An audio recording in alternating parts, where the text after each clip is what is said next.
Ang Hamster Combat Season 2 ay malapit na pong ilabas or malapit na po itong ma-launch. At kasabay nito ay meron po itong mga maraming exciting na mga bagong features na kanilang inihanda para po sa kanilang mga global fans or mga players.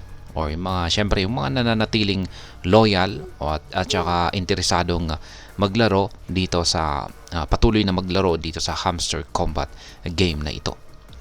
At ayan po ang siyang ating pag-uusapan sa video na ito. Pero bago po tayo magpatuloy, ay nais ko lamang po munang bigyang linaw ang aking disclaimer kung saan ang nilalaman po ng video na ito ay hindi po ito isang financial advice.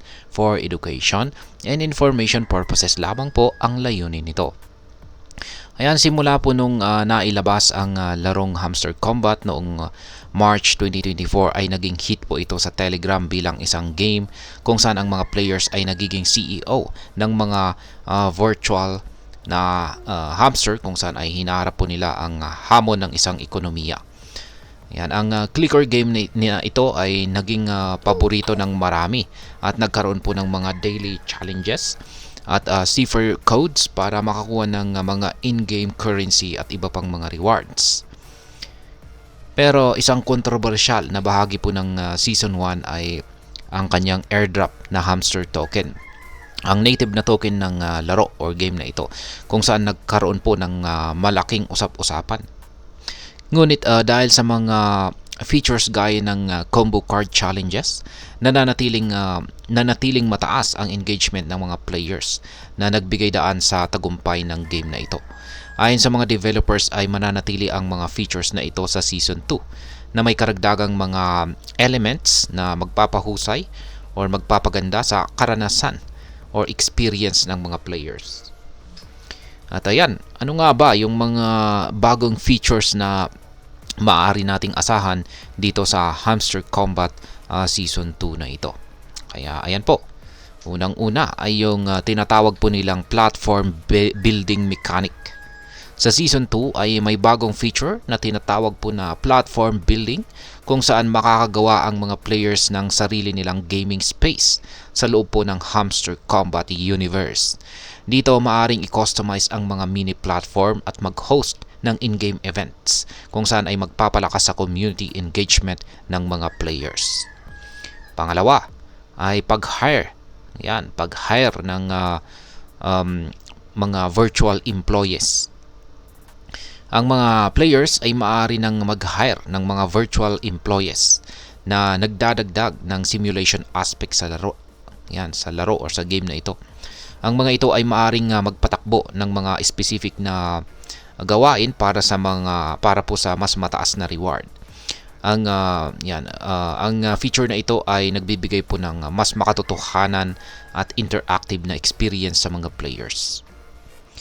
Number 3. Ayan po ang paggawa ng viral na in-game content.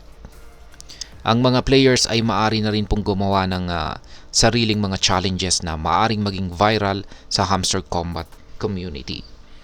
Ito ay isang paraan para maipakita ang creativity ng mga players at mag-earn ng rewards base po sa kasikatan ng kanilang content.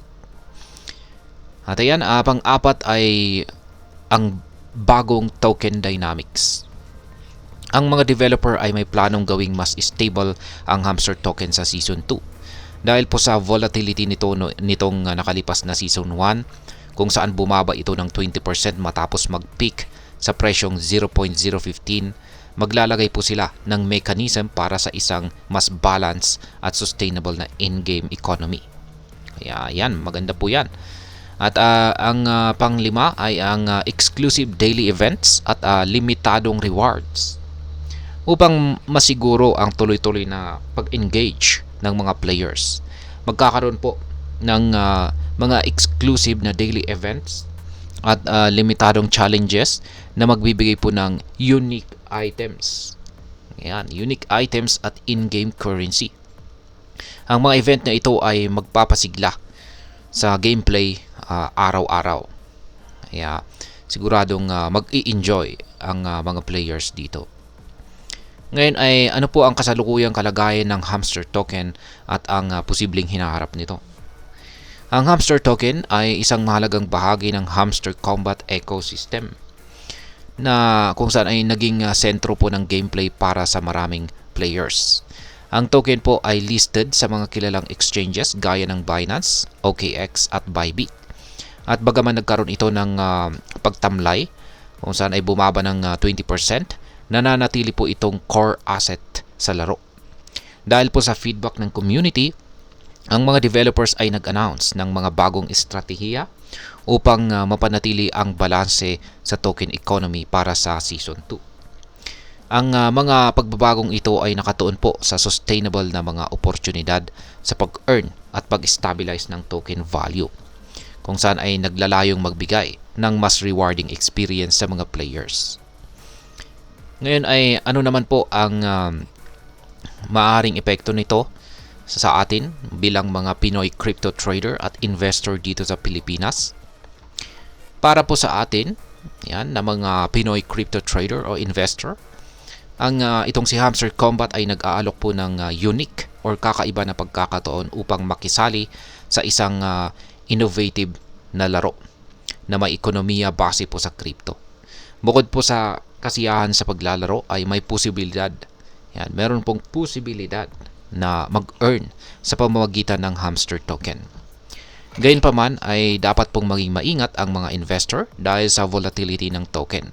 Kung magiging matagumpay ang mga bagong mechanism para sa token stability sa Season 2, posibleng maging mas kapanapanabik at mas kapaki-pakinabang ito para sa mga Pinoy or mga Pinoy na players or gamers. Ngayon ay ano naman po ang masasabi ko tungkol dito?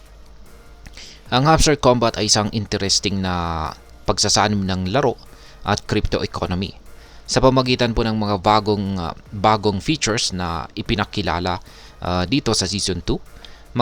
Nakikita po natin ang pagsusumikap ng mga developers na gawing mas interactive at stable ang gaming experience. Ngunit tulad ng sa lahat ng crypto games, mahalaga po ang pag-iingat at ang pagsasaliksik bago mag-invest o makipagsapalaran. Para sa mga players at investor, ang Season 2 ng Hamster Combat ay tila nag-aalok ng mas malalim na karanasan at mas malaking oportunidad. Isang larong maaring maging higit pa sa simpleng entertainment kung isang pinturin sa isang mas advanced na virtual na ekonomiya. Ayan. At ayan po, hanggang dito na lamang po tayo sa video na ito. Sana po ay inyong nagustuhan ang aking paliwanag sa video na ito. Kung inyo po itong nagustuhan, pakiclick lamang po ang like button nito. Marami pong salamat sa panonood. Ingat po tayo lagi at God bless po sa ating lahat.